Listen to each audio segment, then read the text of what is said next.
Hello and welcome to SPMIS Academy. Today we'll analyze important newspaper articles of 4th August 2022. Please note you can download the PDF version of today's newspaper analysis by clicking the link given in the comment section. You can also join our WhatsApp group through the link given in the description section for more study materials. This is the list of the topics that we will be covering from today's newspaper. The first article is about Critical Mineral Alliance, and this topic is important from our syllabus GS paper 2 international relations point of view. सबसे पहले समझते हैं critical elements होते क्या हैं. तो सबसे पहले आप ये समझिए कि there is no global definition of critical minerals. ऐसा कोई कंसेंसस नहीं है क्रिटिकल मिनरल्स को लेकर के कि ये ही मिनरल्स क्रिटिकल मिनरल्स कहे जाएंगे. बट एक इन जनरल एक अंडरस्टैंडिंग है कि वो सारे मिनरल्स जो मॉडर्न डे टेक्नोलॉजीज़ के लिए यूज़फुल हैं, जैसे कि इलेक्ट्रिक व्हीकल्स या रोबोटिक्स, वो सारे मिनरल्स को क्रिटिकल मिनरल्स कहा जाएगा. और ख़ासकर उनमें भी वो मिनरल्स को क्रिटिकल मिनरल्स कहा जाएगा जिनकी सप्लाई पे कुछ ना कुछ हद तक वल्नरेबिलिटी है. तो मैं एक बार फिर बता दूं, क्रिटिकल मिनरल्स की कोई कंसेंसस बेस्ड डेफिनेशन है नहीं, लेकिन वो मिनरल्स क्रिटिकल मिनरल्स माने जाते हैं जो मॉडर्न डे टेक्नोलॉजीज़ के लिए यूजफुल हैं, but they are not in abundance and their supply chain is slightly restricted. तो जैसे कि मॉडर्न डे टेक्नोलॉजी, जैसे कि mobile phone, computer, batteries, electric vehicles में जो भी, या विंड टर्बाइंस में जो मिनरल्स यूज होते हैं, एलिमेंट्स यूज होते हैं, they would be known as critical minerals. अभी कुछ कॉमनली एक्सेप्टेड क्रिटिकल मिनरल्स हैं जैसे ग्राफाइट, लिथियम, कोबाल्ट, या सम रेयर अर्थ मेटल जैसे कि लैंथेनियम एंड ETC. सिलिकॉन भी आ जाएगा, इससे डायोड्स बनते हैं. इनको क्रिटिकल क्यों कहते हैं? Because they are very much important और they play very critical role in transition of the current world from its current situation to a clean world, cleaner world, जहाँ पे हमें रिन्यूएबल एनर्जी टारगेट्स पूरे करने में मदद मिले, या फिर जो आर्टिफिशियल इंटेलिजेंस या फोर्थ इंडस्ट्रियल रिवॉल्यूशन में ट्रांजिशन में मदद मिले. वो सारी चीज़ों के लिए, ये सारे ट्रांजिशंस के लिए ये एलिमेंट्स काफ़ी क्रिटिकल हैं, इसीलिए इनको क्रिटिकल भी कहते हैं. At the same time they face risk of supply chain. तो सप्लाई चेन डिसरप्शंस का रिस्क भी होता है इनको, और सबसे ज़्यादा रिस्क है सप्लाई चेन डिसरप्शन का बिकॉज ऑफ चाइना. तो China is a major threat in the supply chain of this critical minerals. कैसा है कि China is world's largest producer of about 16 critical minerals. तो दुनिया भर में टोटल माना जाता है कि 18 क्रिटिकल मिनरल्स है, उसमें से 16 में तो चाइना लार्जेस्ट प्रोड्यूसर है. पूरे वर्ल्ड का जितना भी क्रिटिकल मिनरल्स या रेयर अर्थ रिजर्व्स प्रोड्यूस होता है, उसका 1/3 तो चाइना के पास है. China alone is responsible for about 70% production of cobalt and 60% production of rare earth elements. उसके अलावा the level of concentration of the Chinese ores are quite high. मतलब सरल भाषा में कहें तो चाइना के अंदर जो नेचुरल तरीके से ओर्स या मिनरल्स मिलते हैं, उनका वो रिच भी हैं ज़्यादा as far as the concentration is concern, यानी कि उनकी क्वालिटी भी ज़्यादा अच्छी है. और इस कारण से चाइना जो है इसका भरपूर फ़ायदा उठाता है. फॉर एग्ज़ाम्पल, अभी अपने देश में तो वो रिसोर्सेज को होल्ड करता ही करता है. अपने देश में तो उसके खुद के ही अपने टेरिटरी में कई सारे रिसोर्सेज लार्ज अमाउंट में हैं ही हैं. उसके अलावा फॉरेन ऑफशोर्स एरियाज़ में भी चाइना ने कई सारे मिनरल रिजर्व्स को अक्वायर कर रखा है. For example, China has acquired cobalt mines in Democratic Republic of Congo from where 70% of its mineral is source. तो कोबाल्ट माइंस वो ज़्यादातर चाइना के पास खुद भी है कोबाल्ट माइंस के रिजर्व्स, लेकिन फिर भी उसने DRC में कोबाल्ट माइन मिनरल्स को अक्वायर कर रखा और वहाँ से वो ज़्यादातर प्रोडक्शन करता है. China share is about in the world production of overall rare earth minerals and critical minerals, 35% for nickel, 50 to 70% for lithium and cobalt. Lithium, I hope you know, it is used for electric vehicles या फिर rechargeable batteries बनाने में lithium का इस्तेमाल होता है. China has share of about 90% of rare earth elements. तो China इन सब चीज़ों का मतलब, अगर ये सारे डाटा का एक ही मतलब है कि China is a major player. It's not just major, in fact it is one of the most dominant player as far as rare earth metals या क्रिटिकल मिनरल्स आर कंसर्न्ड. और इस कारण से दुनिया भर के बाकी सारे देशों को एक थ्रेट है, एक वल्नरेबिलिटी है कि आज नहीं तो कल चाइना अपने इस क्रिटिकल मिनरल्स में जो उसका डोमिनेंस है, उसका पॉलिटिकल अब यूज़ करेगा। वो पहले भी ऐसा थोड़ा बहुत कर चुका है। For example in 2010 China suspended rare earth exports to Japan for about 2 months over a territorial dispute.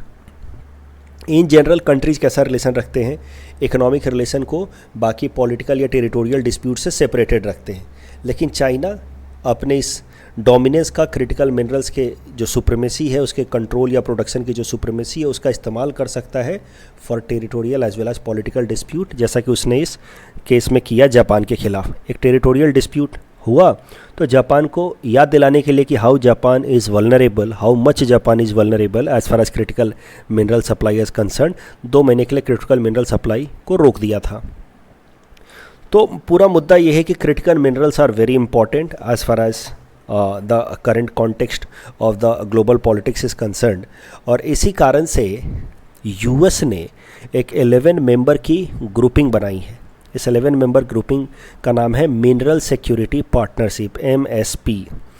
इस 11 मेंबर ग्रुपिंग का पर्पस है to secure supply chain of critical minerals aimed at reducing dependency of China. तो सरल भाषा में कहें तो ये 11 देश आपस में कोऑर्डिनेशन करेंगे ताकि क्रिटिकल मिनरल्स के सप्लाई के लिए इनका डिपेंडेंस चाइना पे कम हो जाए। और ये जो मिनरल सिक्योरिटी पार्टनरशिप में जो कंट्री मेंबर्स हैं वो हैं Canada, Australia, Finland, Germany, France, Japan, Republic of Korea, Sweden, UK, US and overall European Commission. They are the members. India के लिए क्या कंसर्न है? India has been left out of this alliance. क्या कारण हो सकते हैं why India has been left out? तो एक्सपर्ट्स का ऐसा मानना है कि India does not have expertise in any of the field. ना ही इंडिया के पास बहुत ज़्यादा मिनरल रिसोर्स है, ना ही इन क्रिटिकल मिनरल रिसोर्स को प्रोसेसिंग के लिए इंडिया के पास कोई बेहतरीन कटिंग एज टेक्नोलॉजी है। Since India does not have anything unique, India does not have anything new to bring to the table, and that is why India has been neglected from this critical mineral security partnership. Yet India wants to join this mineral alliance. Reason being, of course, ये जो critical minerals हैं they are necessary for India's growth. जो coming technologies हैं electric vehicle या electronic items में, उनमें in critical minerals की ज़रूरत होगी। और अगर हम क्रिटिकल मिनरल अलायंस का मेंबर बन जाते हैं तो it will help India in getting accessibility to such critical minerals. उसके अलावा India is also looking for an alternative to China. We also don't want to remain dependent on China, क्योंकि we share a long boundary with China. तो जिस तरीके से China ने critical mineral में अपनी सुप्रीमेसी का पॉलिटिकल मिसयूज किया, वही मिसयूज वो इंडिया के खिलाफ भी कर सकता है। अगर हम ओवर डिपेंडेंट रहेंगे चाइना पे तो वो टेरिटोरियल डिस्प्यूट में उसको एक अपर हैंड मिलेगा। इस टॉपिक के बेसिस पे ये प्रीलिम्स प्रैक्टिस क्वेश्चन हमने आपको दे रखा है। Please attempt this question and you can submit the answer in the comment section. The next article is about Weapons of Mass Destruction Amendment Bill, and this topic is important from our syllabus GS paper 2 international conventions point of view. तो current news ये है कि parliament ने एक कानून पास किया है, the weapons of mass destruction and delivery system prohibition of unlawful activities amendment bill. तो ये अमेंडमेंट कानून है क्योंकि वेपन्स, अब आपको पूरा नाम याद रखने की ज़रूरत नहीं है, आप सीधा सीधा याद रखिए weapons of mass destruction amendment bill. इसको पास किया है पार्लियामेंट ने। ये अमेंडमेंट बिल इसलिए कहा जा रहा है क्योंकि original law was passed in 2005, उसमें थोड़े बहुत बदलाव लाए गए हैं with help of this new bill. तो इस बिल में क्या क्या बातें लिखी गई हैं उसको बाद में देखेंगे। पहले ज़रा ब्रीफली समझ लेते हैं कि वेपन्स ऑफ मास डिस्ट्रक्शन होते क्या हैं। वेपन्स ऑफ मास डिस्ट्रक्शन वो वेपन्स होते हैं जिनके पास कैपेसिटी होती है मैसिव स्केल पे डिस्ट्रक्शन करने की, मैसिव स्केल पे डेथ इन्फ्लिक्ट करने की ऑन पीपल, यानी कि ज़्यादा से ज़्यादा लोगों को एक बार में मारने की जिसके पास कैपेसिटी हो, ज़्यादा से ज़्यादा इंफ्रास्ट्रक्चर को डिस्ट्रॉय करने की जिस sorry I am sorry today I am not feeling very well, तो प्लीज़ बेयर विथ मी। चलिए एक बार फिर से देखते हैं। Weapon with capacity to inflict death and destruction on massive scale. तो फॉर एग्जांपल जैसे न्यूक्लियर बॉम्ब का इस्तेमाल किया गया हिरोशिमा में और नागासाकी में in Japan, that could be considered as an example of weapon of mass destruction. In general माना जाता है कि weapons of mass destruction mainly 3 तरीके के होते हैं, न्यूक्लियर वेपन्स, बायोलॉजिकल वेपन्स या केमिकल वेपन्स। तो शॉर्ट में उनको वेपन्स ऑफ मास डिस्ट्रक्शन को कभी कभार NBC वेपन भी कह देते हैं, nuclear, biological and chemical weapons. अभी ये जो कानून लाया गया है weapons of mass destruction amendment bill, इसकी मदद से जो पुराना कानून था 2005 वाला, उसमें कुछ बदलाव किए गए हैं। तो क्या बदलाव किए गए हैं वो ज़रा देखते हैं। दो मुख्य बदलाव हैं। एक तो नया सेक्शन ऐड किया गया है in this weapon of mass destruction law. Section is section 12A। As per the section 12A, no person shall finance any activity which is prohibited under the act or under United Nations Security Council Act of 1947। सरल भाषा में कहें तो कोई भी इंसान, organisation, individual अगर weapon of mass destruction बना रहा है तो उसको कोई भी दूसरा इंसान, हमारे देश का सिटीजन, ऐसे ऑर्गेनाइजेशंस को, इंस्टीट्यूशन को या इंडिविजुअल को फाइनेंस नहीं कर सकता। सब तमाम एक्टिविटीज़ जो इस कानून के अंतर्गत प्रोहिबिटेड हैं या फिर United Nations security council act 1947 के अंतर्गत प्रोहिबिटेड है, उन एक्टिविटीज़ के लिए फाइनेंस करना अब इलीगल एक्टिविटी होगा। यानी कि उस एक्टिविटीज़ के लिए पैसे देना हमारे देश के अंदर अब एक इलीगल एक्टिविटी होगी as per this new law. Prevent financing of such activities, तो कौन कौन सी फाइनेंसिंग को रोका गया है? To prevent persons from financing such activities such as central government may free, seize और अटैच फंड्स, फाइनेंशियल एसेट्स और इकोनॉमिक रिसोर्सेज ओन्ड, हेल्ड और कंट्रोल डायरेक्टली और indirectly by a person who is engaged in to development of weapons of mass destruction. अब जरा देखते हैं कि कौन कौन से इंटरनेशनल कानून हैं वेपन्स ऑफ मास डिस्ट्रक्शन को प्रोहिबिट करने के लिए। ये तो हमारे देश का कानून है। There are 3 international laws for putting limitations on weapons of mass destruction. पहला है nuclear non proliferation treaty brought in 1968। I hope इसके बारे में तो आप सब जानते ही होंगे। मैंने बहुतों बार, कम से कम 4-5 बार न्यूज़पेपर एनालिसिस में कवर कर रखा है। It if you want to know, let me know in the comment section, I can cover it in detail in some coming newspaper sessions, analysis session. तो पहला तो है वेपन ऑफ मास डिस्ट्रक्शन को prohibit करने के लिए nuclear non proliferation treaty. दूसरा है बायोलॉजिकल वेपन कन्वेंशन ऑफ 1972। तीसरा है chemical weapon convention of 1993। The next article is about international thermonuclear experimental reactor.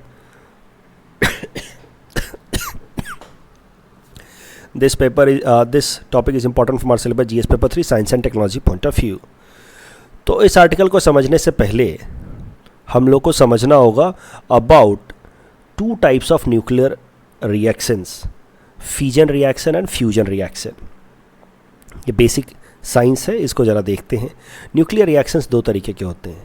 Fission reaction में क्या होता है कि a larger nucleus breaks into 2 relatively smaller nucleus. For example इस केस में देखिए, यूरेनियम 235 को आकर के एक न्यूट्रॉन हिट करता है और उस हिट करने के बाद ये यूरेनियम 235 का जो न्यूक्लियस है वो ब्रेक कर जाता है in barium and krypton, and it releases 3 more neutrons. और ये 3 न्यूट्रॉन्स जा कर के फिर 3 अलग अलग यूरेनियम 235 को हिट करते हैं और फिर वो तीनों भी डिसइंटीग्रेट होते हैं और फिर इस तरीके से एक चेन रिएक्शन शुरू होता है।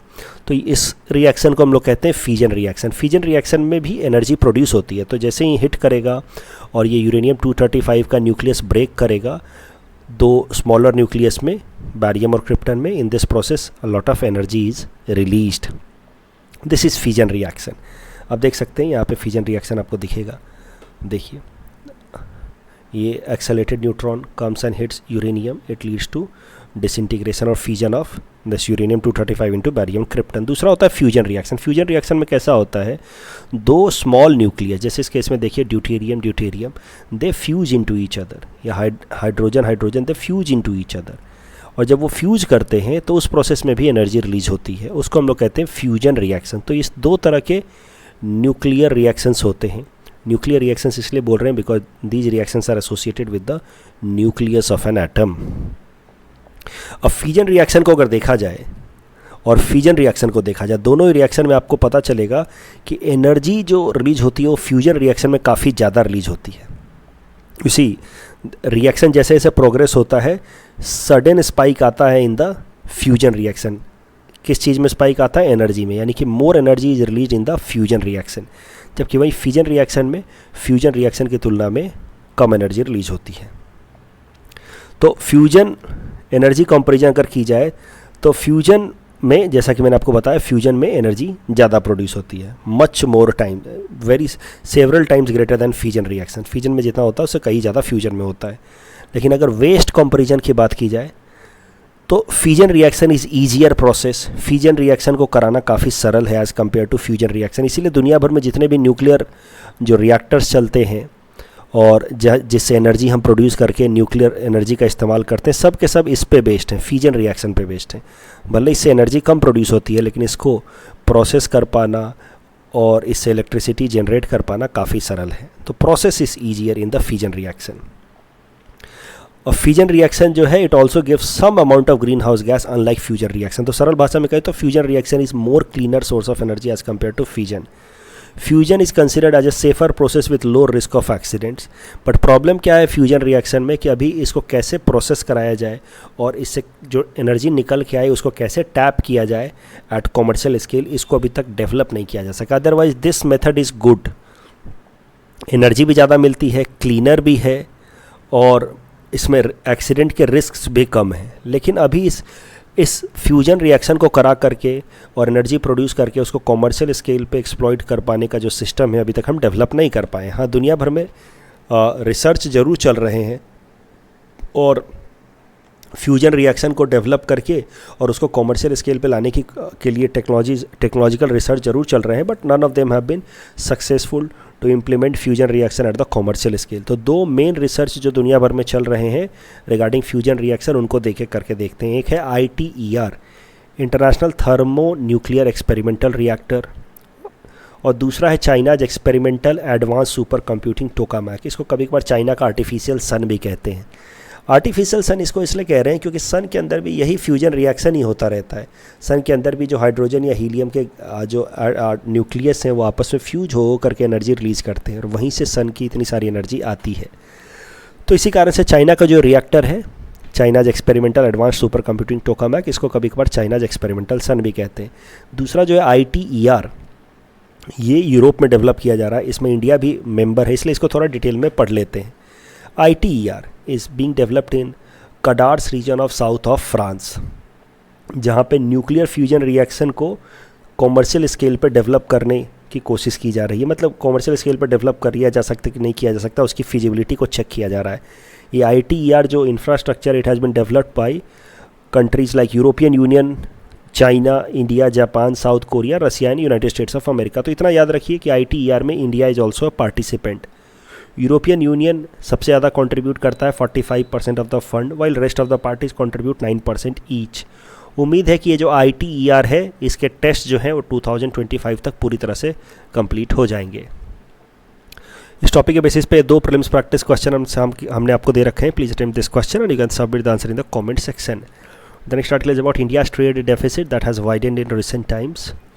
On this topic is important for syllabus GS paper 3 Indian economy point of view.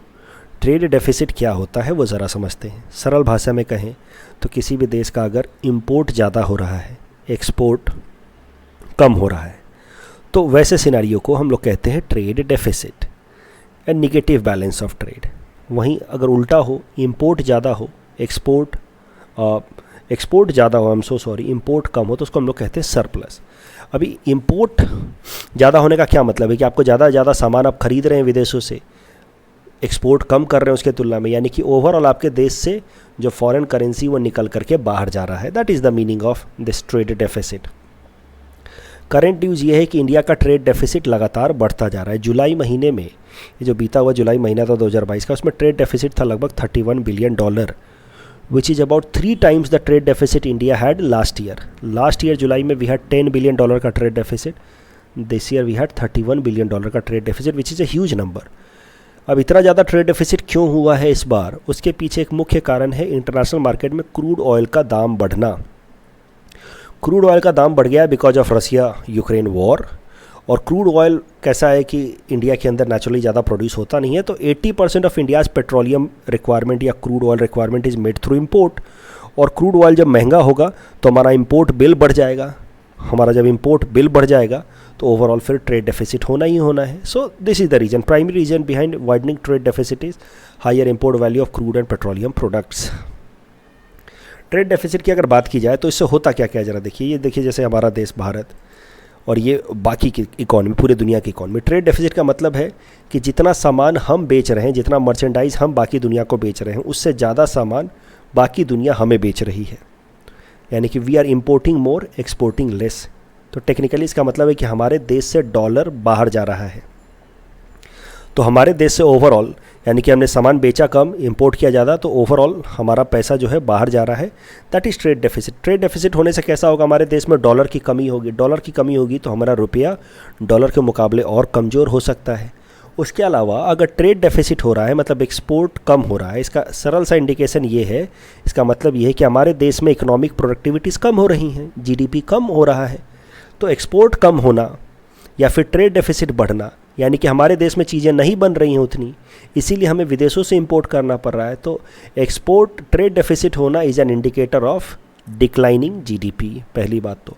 और जीडीपी जब डिक्लाइन होगा तो अनएम्प्लॉयमेंट भी बढ़ेगा। All such things are happening in Indian economy. इस टॉपिक के बेसिस पे प्रीलिम्स प्रैक्टिस क्वेश्चन हमने आपको दे रखा है। Please attempt this question and you can submit the answer in the comment section. Next article is about Chinese spy ship. This topic is important from our syllabus. Prelims point of view, it is not important from mains perspective. देखिए एक news निकल के आ रही है कि China का एक ship, spy ship कह रहे हैं इसको, क्योंकि इसके बारे में बहुत ज़्यादा कुछ पता नहीं है और ये दूसरों के सैटेलाइट्स वगैरह पे नज़र रखने के काम आता है चाइना के।